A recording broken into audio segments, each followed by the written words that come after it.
ဒီကောင်မလေးဟာအပေါ်ကိုမော့ကြည့်လိုက်ရင်ကောင်းကင်ဘော်ကနေပြုတ်ကျလာတဲ့ချင်းသေးပေါက်လေးတစ်ကောင်ကိုမြင်သွားခဲ့တယ်။တနာစရာကောင်းပြီးအားကိုးရမဲ့နေတဲ့တတဝါလေးကိုမြင်တော့သူမကအိမ်ခေါ်လာပြီးပြုစုဆောင်ရှောက်ပေးခဲ့တာပေါ့။ဒါပေမဲ့တကားပိတ်လိုက်တဲ့အချိန်မှာပဲတားပေါက်လေးကိုကိုက်ချီထားတဲ့ဝင်းပုတ်လွေဖြူတစ်ကောင်ကအိမ်ထဲကိုတန်းပြီးတိုးဝင်လာခဲ့တယ်။ကောင်မလေးကစိတ်ဝင်တစားနဲ့အနားတိုးသွားကြည့်တော့ဝင်းပုတ်လွေဖြူမကသူ့သားသမီးကိုလွတ်တိုက်နေတာကိုတွေ့လိုက်ရတယ်။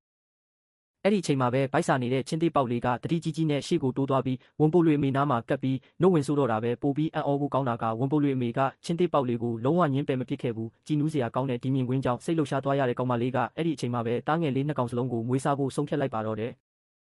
ရက်တွေကြာလာတာနဲ့အမျှချင်းသေးနဲ့ဝင်းပုတ်လွေဟာခွဲမရတဲ့တငယ်ချင်းတွေဖြစ်လာပြီးနေတိုင်းစိုးရိမ်ပူပန်မှုမရှိစော့ကစားပြီးလုံးထွေးနေခဲ့ကြတဲ့မျက်စိတမိတ်တွင်းမှာပဲတားပေါက်နှစ်ကောင်ဟာတန်မာတဲ့တားရဲကြီးတွေဖြစ်ကြီးပြင်းလာခဲ့ပြီးဒါပေမဲ့တရက်မှာတော့တားမိနှစ်ယောက်ကဒီကျွန်းလေးပေါ်ကိုမတော်တဆရောက်ရှိလာခဲ့တဲ့အချိန်တော်ကြာမှလူစိမ်းတွေကိုမြင်လိုက်ရလို့စိတ်လှုပ်ရှားသွားတဲ့တားရဲကြီးတွေကသူတို့စီကိုတန်းပြီးပြေးဝင်သွားခဲ့တယ်ကောင်မလေးကချက်ချင်းထိတ်လန့်သွားပြီးတားဖို့အတွက်ရှေ့ကိုပြေးထွက်မှာကြောက်ခဲနဲ့မတော်တဆခလုတ်တိုက်မိသွားခဲ့တယ်သူမခေါင်းနဲ့မြေကြီးပြင်းပြင်းထန်ထန်ရိုက်မိပြီးအဲ့ဒီနေရာမှာတင်သတိလစ်သွားခဲ့တာပေါ့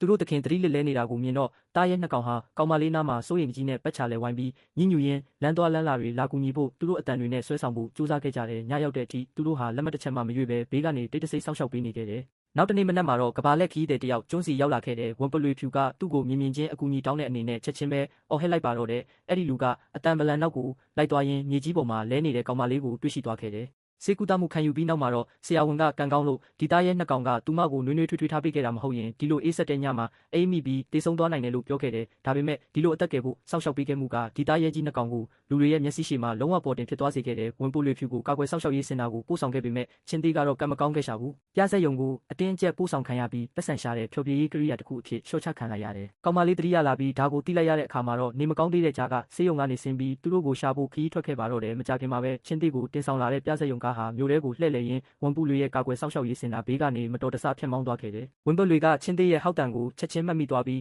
အဲ့ဒီအတန်တွေကနာကျင်မှုနဲ့ဝမ်းနည်းမှုကိုခံစားမိသွားခဲ့တယ်သူ့အဖော်ရဲ့ငိုကြွေးတန်တွေဝေးကွာသွားတာကိုကြားရတဲ့ဝမ်ပူလွေကဆုံးဖြတ်ချက်တစ်ခုချလိုက်တယ်အဲ့ဒီညဝန်ထမ်းတွေတတိမထားမိတဲ့အချိန်မှာပဲချန်စီယိုအောက်ကနေကျင်းတူပြီးကာကွယ်စောင့်ရှောက်ရေးစင်တာကနေအောင်မြင်စွာထွက်ပြေးလွတ်မြောက်သွားခဲ့တယ်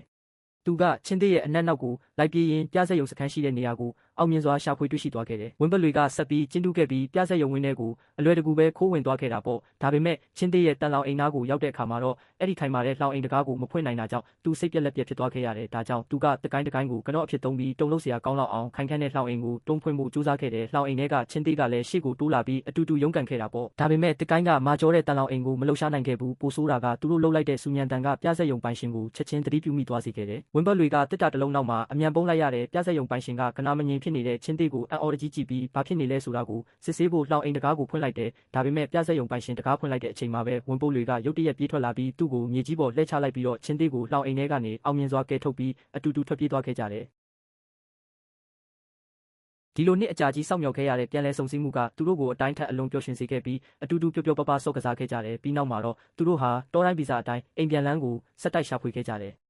ဒီအတော်တွင်းမှာပဲကောင်မလေးကလည်းသူတို့ကိုရှာဖွေဖို့ဘယ်တော့မှလက်မလျှော့ခဲ့ဘူးသူမကခြေရခံရင်းနောက်ဆုံးမှာတော့သူတို့ရှိတဲ့နေရာကိုလိုက်လံရှာဖွေနိုင်ခဲ့တယ်ဒီလိုနှစ်အကြာကြီးစောင့်မျှော်ခဲ့ရတဲ့ပြန်လည်ဆုံစည်းမှုကသူတို့အားလုံးကိုစိတ်လှုပ်ရှားမှုတွေနဲ့ပြည့်နှက်သွားစေခဲ့တယ်တားရဲနှစ်ကောင်ကသူတို့သခင်ကိုအချစ်တက်ဆုံးပုတ်တီးပုတ်တက်လုပ်ပြီးရှာနဲ့ရရင်သူတို့ရဲ့လွမ်းဆွမှုတွေကိုအစင်ကြဲဆုံးနီးလန်းနဲ့ဖော်ပြခဲ့ကြတယ်တဘာဝအရာရန်သူတွေဖြစ်တဲ့ချင်းသေးနဲ့ဝန်ပိုတွေဟာသူတို့ရဲ့ရိုးသားတဲ့တန်ရောစင်ကနေတဆင်မျိုးစိတ်တွေကိုကျော်လွန်ပြီးစစ်မှန်တဲ့တငယ်ချင်းဖြစ်မှုကိုတိစောက်နိုင်ခဲ့ကြတာပဲဖြစ်ပါတယ်